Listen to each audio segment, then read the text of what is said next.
जी, अलग-अलग समय का भाव है। यदि हम व्यवहार में हैं, तो जिसने कभी एक बार भी हमारे प्रति हित की भावना की है, तो हम उसे नमन करेंगे, प्यार भरा व्यवहार करेंगे। यदि हम परमार्थ में हैं, तो उसे भगवत भाव से देखेंगे और उससे पूज्य भाव। मेरे प्रभु इस रूप में आकर के हमें बचाया, हमारा सहयोग किया। व्यक्ति को नहीं मानेंगे, उसके हृदय में बैठे हुए प्रभु को आदर देंगे। अगर व्यवहार दृष्टि से देखेंगे, तो इसने हमारा हित किया, तो हमारा कर्तव्य है कृतज्ञ होना। लेकिन परमार्थ में सब रूपों में हमारे प्रभु ही हमें दुलार करते हैं। किसी भी व्यक्ति विशेष का हमारे यहाँ आदर नहीं होगा। हमारे हृदय में मेरे प्रभु का आदर होगा, वही सब रूपों में है।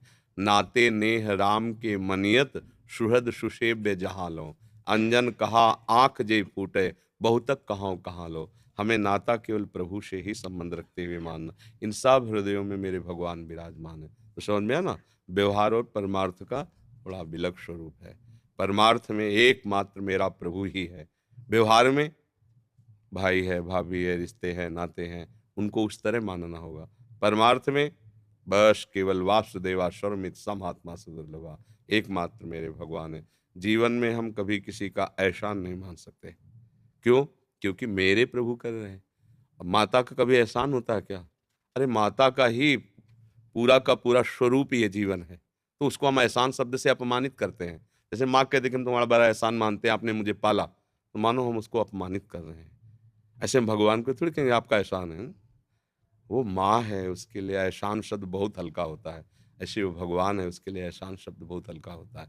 एहसान शब्द इंसानियत की भाषा है, भागवतिक भाषा नहीं। भागवतिक भाषा में पूरी सृष्टि का सृजन करना, पालन करना, लय करना, यह हमारे भगवान की एक क्रीड़ा है। उसी क्रीड़ा में ये जीवन भी है।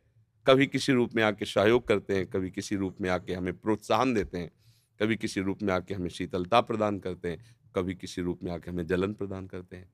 पर हैं वो मेरे प्रभु ही, कोई व्यक्ति नहीं है। ऐसी भावना से जब हम चलेंगे, तो सिया राम में सब जग जानी, आ जाएगा भाव।